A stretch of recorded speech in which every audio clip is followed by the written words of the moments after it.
Thanks for checking out this movie review video. This is for the 2024 release Black Cab. It's a Shudder original and it's coming to Shudder on Friday, November 8th. So this is a no spoiler review. Off the top, I just want to say real quick, if you want to support my channel, make sure you have subscribed to it. I appreciate that. If you monetarily want to support, I have super thanks enabled on my channel. I have memberships down in the description. There's a link for that so you can see what you get for the nominal fee.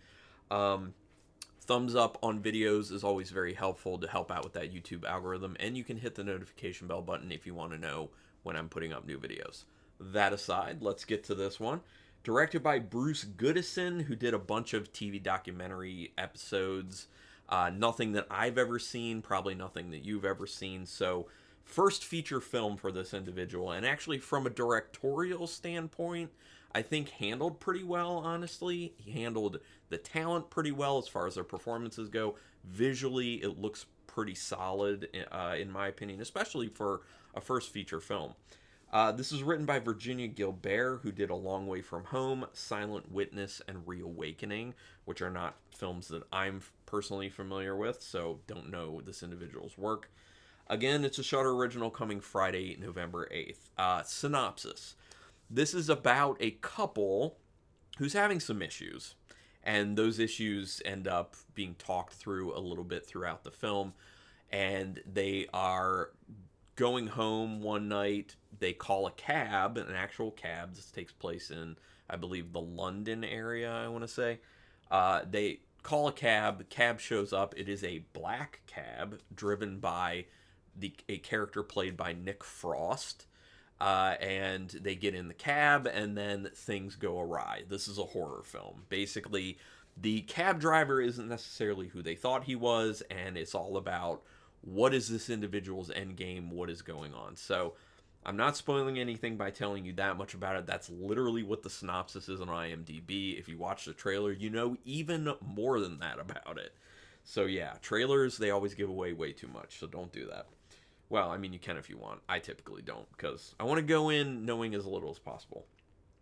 The opening sequence to this film has really good atmosphere. I love the atmosphere that's built. It has some nice, creepy, wooded area that ends up getting used in this film.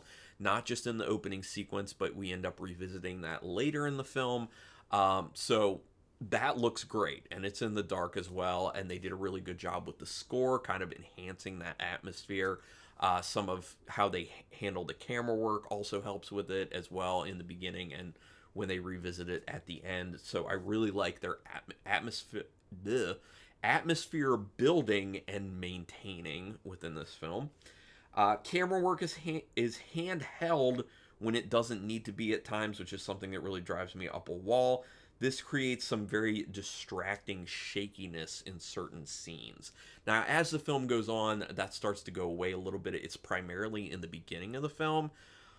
I just am a big proponent of when you can use a tripod unless it's for situations that really are enhanced by shaky camera work with, like, A, if it's a found footage film, or B, if there's something really intense going on, or C, if there's, like, a quick exchange between characters because you really need to be more mobile with the camera, so doing handheld makes a lot more sense. Or C, if you're doing a one-take film, like the recent Shudder film Mads. So those are the instances where I think it's totally fine to be doing handheld. Other than that, use your tripod, have things stationary, because, you know, when it's too shaky, when people are just sitting at a table, having a meal, talking, it's very distracting. So that's one of my issues with this film. The thing that I love most about this film, from the jump, Nick Frost's character is very fun and very charming. Nick Frost put his typical awesome self into this character. He brought it. He worked hard every single day he was on that set, and he is the reason to watch this film, in my opinion. I'm overall not a huge fan of this film, but Nick Frost's performance is great. His character is well written. His character is very fun and interesting, and like I said, also very charming. And for who he is and what he's up to, it's this great character that he breathes life into, but also that was written that way, where he's kind of like, it's like dark and light, and like you kind of like don't like the guy, but you do like the guy at the same time. And actually, I found myself liking him even more than I didn't like him, which was not like, I want to say problematic, but not problematic because obviously it's a character, but very interesting. So Nick Frost, the best part of this film, and that character, the best part of this film, hands down.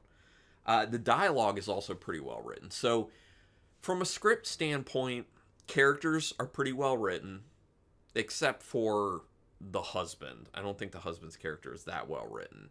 And also, what goes on between the husband and wife, I think, is a lot of cliche stuff. I think they should have worked a little bit harder to come up with more unique goings on between those two characters.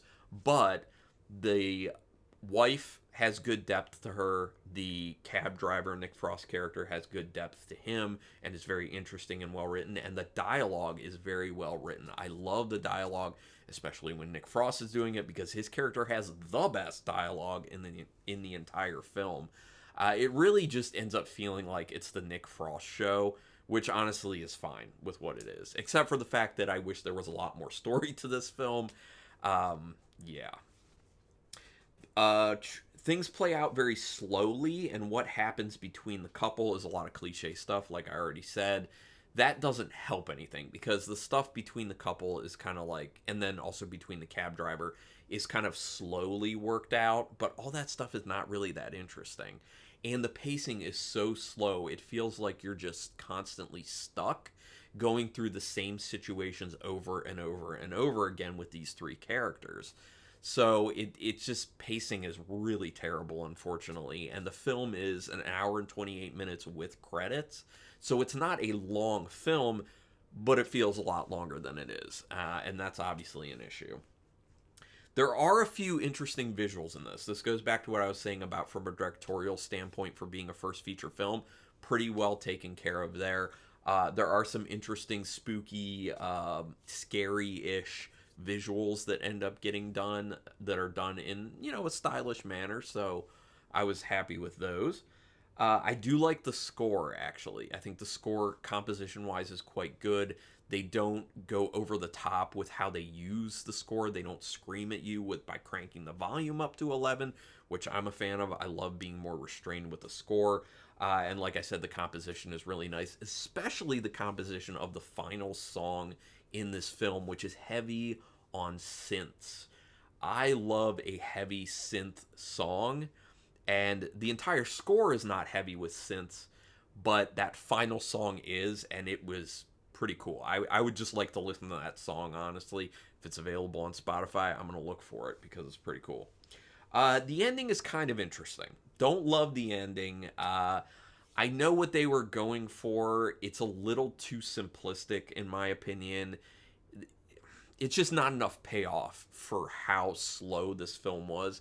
When you have a film that has pacing that's this bad and a lot of things that are this cliche, you need something big at the end to really satisfy the audience members, and it's just not there. Like I said, kind of interesting. I got a little bit of satisfaction out of it.